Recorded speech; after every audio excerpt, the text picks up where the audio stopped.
रक्षा मंत्री राजनाथ सिंह बहस की शुरुआत करेंगे। सरकार की ओर से कौन कौन से वक्ता होंगे ये भी आप जान लीजिए। राजनाथ सिंह, गृह मंत्री अमित शाह, विदेश मंत्री एस जयशंकर, जेडीयू नेता और केंद्रीय पंचायती राज मंत्री ललन सिंह। और साथ ही खबर यह भी है कि बीच बीच में पीएम मोदी भी डिबेट के दौरान बोल सकते हैं।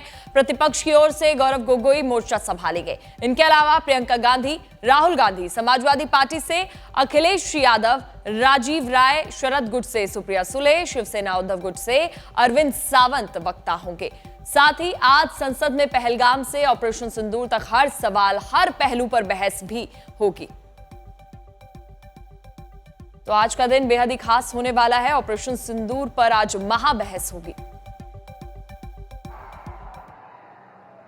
जिन लोगों ने पाकिस्तान में बैठकर हमारी बहनों का सिंदूर उजाड़ा था, हमारी सेना ने उनके ठिकानों को खंडहर में बदल दिया है। हमने आतंक के उन ठिकानों को तबाह किया जिनकी पाकिस्तान ने कल्पना तक नहीं की थी। ऑपरेशन सिंदूर भारत का न्यू नॉर्मल है। ऑपरेशन सिंदूर ने डंके की चोट पर कह दिया है कि आतंकवादियों के जरिए छद्म युद्ध, प्रॉक्सी वॉर नहीं चलेगा। मोदी की नसों में लहू नहीं, गरम सिंदूर बह रहा है। ऑपरेशन सिंदूर अभी खत्म नहीं हुआ है। Prime minister give a statement. क्या प्राइम मिनिस्टर क्या बोलेंगे कि ट्रंप ने करवाया है? बोल नहीं सकते हैं, बट सच्चाई है। ट्रंप ने सीज फायर करवाया है, पूरी दुनिया जानती है। रियलिटी है, रियलिटी से छुपा तो नहीं जा सकता है। और ये सिर्फ सीज फायर की बात नहीं है, बहुत बड़े प्रॉब्लम्स हैं जो हम डिस्कस करना चाहते हैं। डिफेंस के प्रॉब्लम्स हैं, डिफेंस इंडस्ट्री के प्रॉब्लम्स हैं, ऑपरेशन सिंदूर के प्रॉब्लम्स हैं।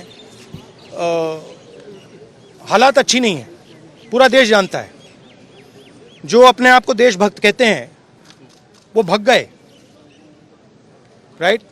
प्राइम मिनिस्टर एक स्टेटमेंट नहीं दे पा रहे हैं। ट्रंप ने कितनी बार बोला है? 25 बार बोला है। ट्रंप ने 25 बार बोला है कि मैंने सीज फायर करवाया। ट्रंप कौन होता है सीज फायर कराने का? उसका काम थोड़ी है। मगर प्रधानमंत्री ने एक बार जवाब नहीं दिया। तो देखिए, बहस जोरदार होगी, इसमें कोई भी संदेह नहीं। किसकी क्या स्ट्रैटेजी होगी अब ये भी समझ लेते हैं। खुफिया नाकामी की वजह से हुआ पहलगाम हमलावर कहां है ये पूछा जाएगा। जिन्होंने निर्दोष नागरिकों को मारा वो कहां है? विपक्ष इस लाइन पर घेरेगा कि सीजफायर में ट्रंप की क्या भूमिका रही।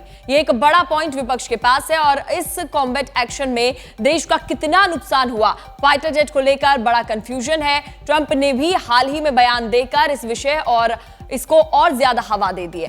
तो ये रणनीतिक विपक्ष की होगी और इन बिंदुओं पर सरकार को घेरा जाएगा। सरकार ने भी इसे लेकर कमर कस ली है। सरकार का मुख्य एजेंडा है कि इस डिबेट के सैन्य सफलता की लाइन पर ले जाया जाए। ट्रंप के मध्यस्थता वाले दावे को पूरी तरह से खंडित किया जाएगा।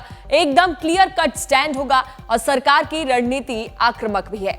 विपक्ष के हर सवाल को कैसे हैंडल करना है पूरी तैयारी हो चुकी है। एक स्वेच्छा से चर्चा होती है, एक दबाव में चर्चा होती है।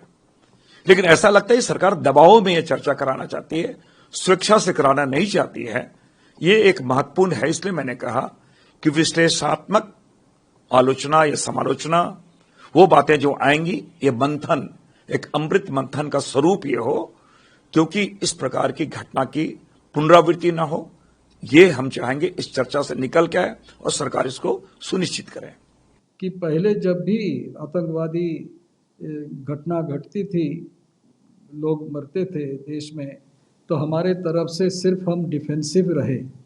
और कई उरी के बाद भारत की तरफ से हर वक्त जब भी कोई इस तरह के घटना घटी तो उनके खिलाफ काफ़ी जोरदार ढंग से ये कार्रवाई हुई है। और ये इस बार जो ऑपरेशन सिंदूर हुआ, वो ऑपरेशन सिंदूर एक मैसेज गया सारे आतंकवादियों को